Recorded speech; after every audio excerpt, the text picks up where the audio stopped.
Here's how your decisions are costing you games. This board state looks unwinnable. On one side, there's a 750 DBS deck. On the other, nearly 2600 DBS. Most players would look at this and say, yeah, that's just the cards. But this position isn't lost because of deck power. It's won or lost by one decision. And that's what we're breaking down today.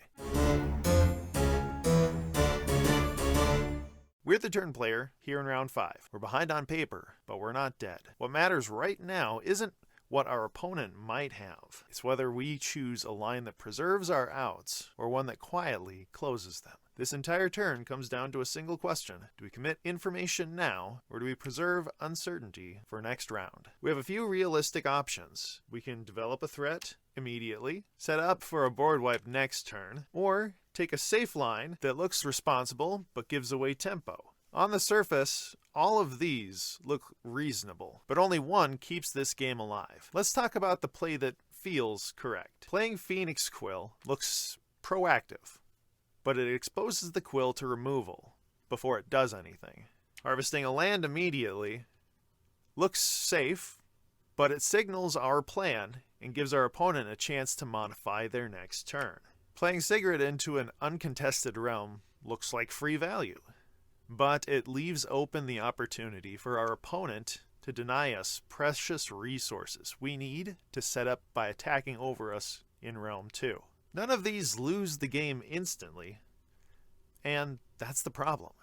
They all bleed leverage without making it obvious. The strongest play here is Dimensional Piercer in Realm 2 first. Not because it's flashy, not because it swings the board, but because it commits the least information while forcing the opponent to act first. Realm 2 is already fortified, our opponent hasn't taken the stone, and with a non-flyer as our only viable defender, they have no reason to expect what's going to be coming next round. This line does 3 important things. It preserves our ability to play the quill safely, it discourages the opponent from harvesting aggressively, and it influences the turn order without signaling our endgame.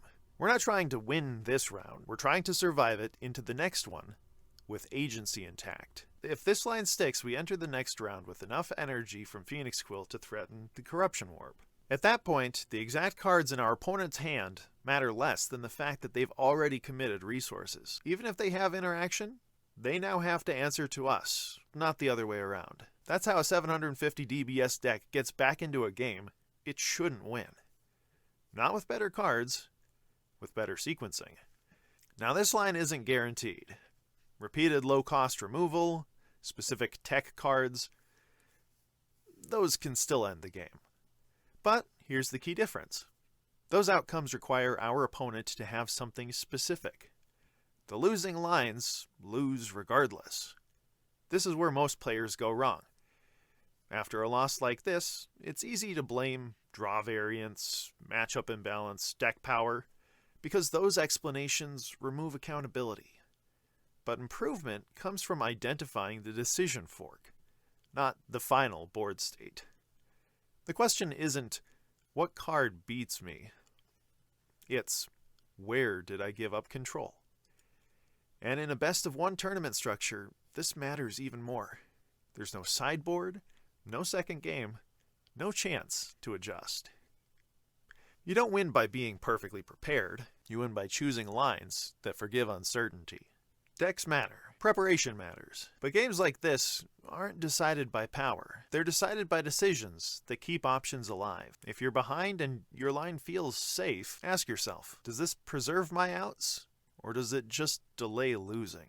That's the difference between blaming your deck and actually getting better. If you want my monthly meta sheet, click the link in the description.